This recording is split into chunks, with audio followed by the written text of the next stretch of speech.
বচন বেদ পাঠশালা, রীতি দুয়ার দাও খুলে করো শ্রবণ, প্রভুরই বচন বেদ পাঠশালা। নমস্কার, শুরু হলো বাইবেল অধ্যয়নমূলক অনুষ্ঠান বেদ পাঠশালা। এই অনুষ্ঠানে আপনাকে জানাই আমাদের প্রীতি ও শুভেচ্ছা। নিয়মিত এই অনুষ্ঠানে শুনতে পাবেন ঈশ্বরের বাক্য, পবিত্র বাইবেলের ধারাবাহিক বিশ্লেষণ। আশা করি এই অনুষ্ঠানের মধ্যে দিয়ে আত্মিকভাবে বৃদ্ধি লাভ করছেন। তাহলে শুনুন বেদ পাঠশালা। প্রিয় শ্রোতা বন্ধু, বেদ পাঠশালা অনুষ্ঠানে আপনাকে স্বাগত জানাই।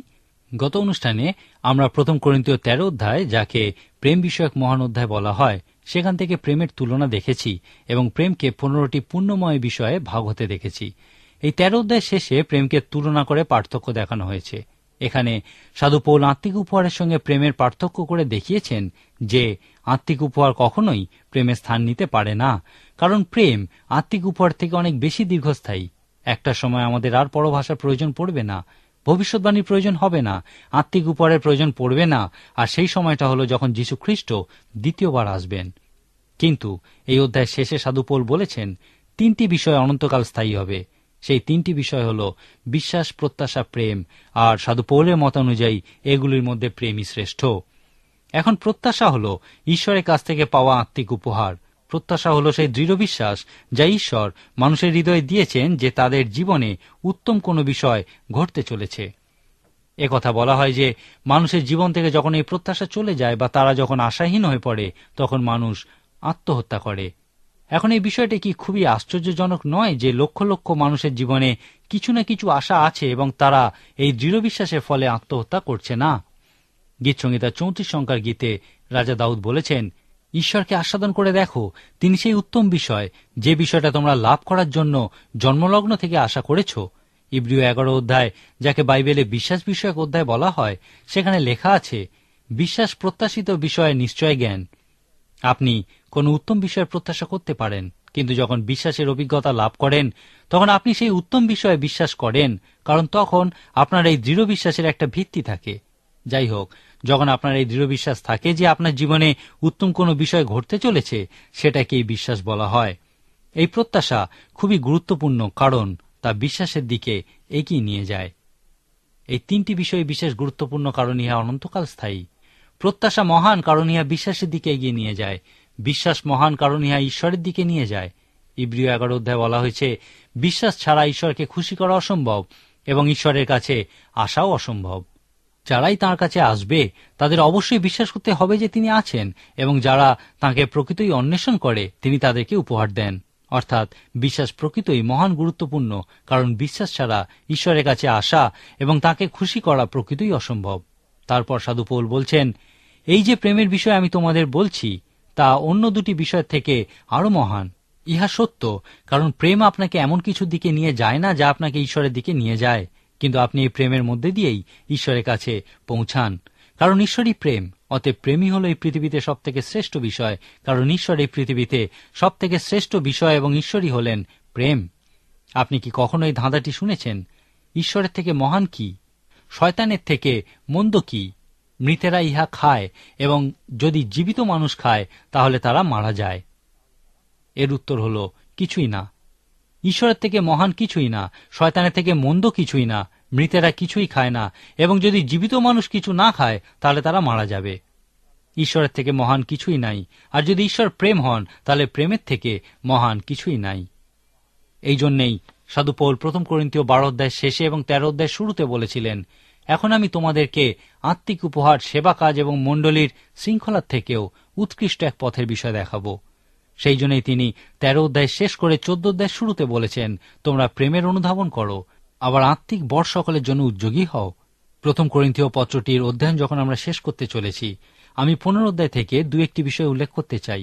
15 অধ্যায়ে 58টি পদ আছে। এই অধ্যায়টি বাইবেলে পুনরুত্থান বিষয়ক একটি মহান অধ্যায়। সাধু পৌল এই পুনরুত্থান সংক্রান্ত আত্মিক বিষয়টি তাদেরকে বলতে চেয়েছিলেন, কারণ তারা গ্রিক দার্শনিকদের মতো পুনরুত্থানের সন্দেহ প্রকাশ করত। এই সময় সাধু পৌল একটা ঈশ্বরতাত্ত্বিক সমস্যার সম্মুখীন হয়েছেন।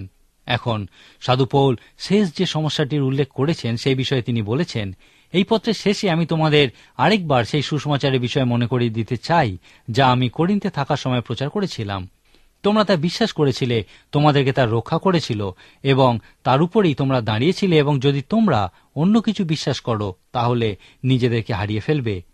তিনি যে সুসমাচার প্রচার করেছিলেন তা হল, প্রথম স্থলে আমি তোমাদের কাছে এই শিক্ষা সমর্পণ করিয়াছি এবং ইহা আপনিও পাইয়াছি যে শাস্ত্রানুসারে খ্রিস্ট আমাদের পাপের জন্য মরিলেন ও কবরপ্রাপ্ত হইলেন, আর শাস্ত্রানুসারে তিনি তৃতীয় দিবসে উত্থাপিত হইয়াছেন।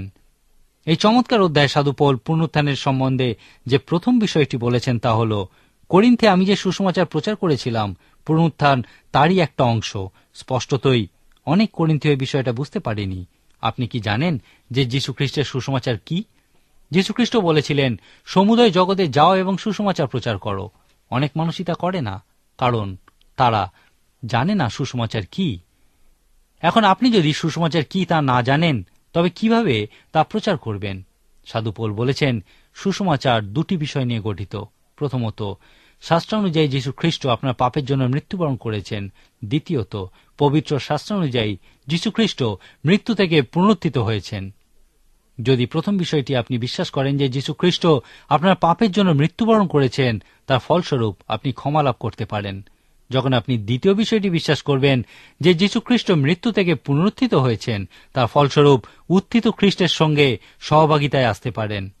সাধু পৌল বলেছেন, আমি যখন করিন্থে ছিলাম তখন আমি এই বিষয়টাই প্রচার করেছিলাম। এখন তোমরা কেউ কেউ কিভাবে বলতে পারো যে যীশু খ্রিস্ট মৃত্যু থেকে পুনরুত্থিত হননি? কিভাবে তোমরা বলতে পারো যে বিশ্বাসী যখন মৃত্যু হয় তিনি মৃত্যু থেকে পুনরুত্থিত হবেন না? এখন প্রথমত, সাধু পৌল করিন্থীয়দেরকে বলেছিলেন, তিনি তাদের কাছে যে সুসমাচার প্রচার করেছিলেন পুনরুত্থান হচ্ছে তারই একটা অংশ। তারপর সাধু পৌল বলেছেন, খ্রিস্টের পুনরুত্থান পৃথিবীর যে কোনো আদালতে প্রমাণ করা সম্ভব, কারণ তিনি বলেছেন যীশুখ্রিস্ট মৃত্যুবরণ করেছিলেন, তিনি মৃতদের মধ্যে থেকে পুনরুত্থিত হয়েছিলেন এবং তিনি সাধু পিতর এবং 12 জন শিষ্যকে দেখা দিয়েছিলেন। তারপর একসঙ্গে 500 জন বিশ্বাসীকে তিনি দেখা দিয়েছিলেন। তিনি সাধু জাকব এবং অন্যান্য প্রেরিতদেরকেও দেখা দিয়েছিলেন এবং শেষে তিনি আমাকেও দেখা দিয়েছিলেন। যীশুখ্রিস্টের পুনরুত্থান প্রমাণ করার জন্য সাধু পৌল এই প্রত্যেক ব্যক্তিকে সাক্ষ্যরূপে আদালতে নিয়ে যেতে পারেন। এখন করিন্থীয়দের শুধুমাত্র এই সমস্যা ছিল না যে তারা যীশুখ্রিস্টের পুনরুত্থানে বিশ্বাস করত না, তারা প্রকৃতই সাধু পৌলের সেই শিক্ষার বিরুদ্ধে ছিল যেখানে তিনি বলেছিলেন যে কোনো বিশ্বাসী মৃত্যুর পরে একদিন পুনরুত্থিত হবে। ইয়াই হল এই অধ্যায়ের বুনিয়াদী শিক্ষা। এই মহান অধ্যায়ের 2য় অনুচ্ছেদে সাধু পৌল বলেছেন, বিশ্বাসীর পুনরুত্থান এবং যীশুখ্রিস্টের পুনরুত্থান পরস্পর সম্পর্কযুক্ত। তিনি বলেছেন, যদি বিশ্বাসী পুনরুত্থান বলে কিছু না থাকে তাহলে যীশু খ্রিস্টও পুনরুত্থিত হননি। যীশু খ্রিস্টের পুনরুত্থান ছিল বিশ্বাসীর পুনরুত্থানের প্রথম ফসল। খ্রিস্ট যদি পুনরুত্থিত না হন তাহলে আমরা রক্ষা পাইনি, কারণ পুনরুত্থিত খ্রিস্ট ছাড়া আমাদের আর কেউ রক্ষা করতে পারে না। পুনরুত্থানের মধ্যে দিয়ে যীশু খ্রিস্ট প্রমাণ করেছেন যে তিনি ঈশ্বর। যীশু খ্রিস্টের ক্রুশীয় মৃত্যুই আমাদেরকে প্রকৃত রক্ষা করে, কিন্তু ইহা সব নয়। সাধু পৌলের পর একটা নিশ্চয়তা দিয়ে বলেছেন, কিন্তু খ্রিস্ট মৃত্যু থেকে পুনরুত্থিত হয়েছেন। ইহাই আমি প্রচার করেছিলাম। তোমরা কি আমার কথা শোনোনি? তিনি হলেন তাতে মৃত প্রত্যেক জনের মধ্যে প্রথম ফসল।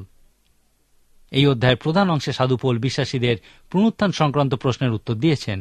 গ্রিকেরা এই ক্ষেত্রে 2টি প্রশ্ন করত যে কিভাবে একজন মানুষ মৃত্যু থেকে পুনরুত্থিত হতে পারে এবং পুনরুত্থানের পর তারা কি ধরনের দেহ প্রাপ্ত হবে। এই অধ্যায়ে সাধু পৌল এই প্রশ্নগুলির উত্তর দিয়ে বলেছেন, তোমরা আমাকে যা বলছো তা হলো, যদি তোমরা ইহা বুঝতে না পারো তোমরা বিশ্বাসও করবে না। তারপর তিনি বলছেন, বোকারা, জীবনের অন্যান্য ক্ষেত্রগুলিতে এইভাবে দেখা যায় না।